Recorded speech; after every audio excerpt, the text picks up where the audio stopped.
సద్విమర్శల కంటే దుర్విమర్శలు, శాపనార్థాలు, వెక్కిరింతలు రాజకీయాలు ఎక్కువైపోయినాయి.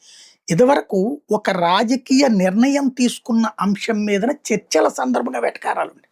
కానీ ఇప్పుడు వ్యక్తిత్వ హనాలు, వ్యక్తిగత ద్వేషాల తరహాలో పార్టీల పరంగా ఈవెన్ యూత్‌ని కూడా ఆ వైపుకి లాగుతున్నాం తప్పించి నిర్మాణాత్మక చర్చకి దూరం చేస్తున్నాం. ఇప్పుడు ఇదివరకు ఆహ్, ఏది తెలుగుదేశానికి 23 వచ్చినాయి. అప్పుడు ప్రతిసారి ఇదిగో 23 అంకె కనబడుతోంది. చంద్రబాబుకి 23 అంకె కనబడుతోందని వెటకారం 5 ఏళ్ళు చేసుకొచ్చారు వైఎస్ఆర్ కాంగ్రెస్ పార్టీ వాళ్ళు. అట్లాగే క్రిందటిసారి అప్పుడు 2019లో పవన్ కళ్యాణ్ మొత్తం పోటీ చేసి ఒక్క సీటే గెలవటం.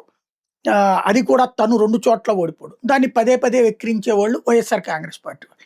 ఇప్పుడు వీళ్ళకి 11 స్థానాలే వచ్చినాయి. కనీసం ప్రతిపక్ష స్థానం కూడా లేదు. ఇప్పుడు అదే పాయింట్‌ని పట్టుకొని పదే పదే వెటకారం చేస్తా ఉన్నారు. లేటెస్ట్‌గా పార్లమెంట్‌లో 12వ నంబర్ రూమ్‌ని కేటాయించారు వైఎస్ఆర్ కాంగ్రెస్ పార్టీ వాళ్ళు.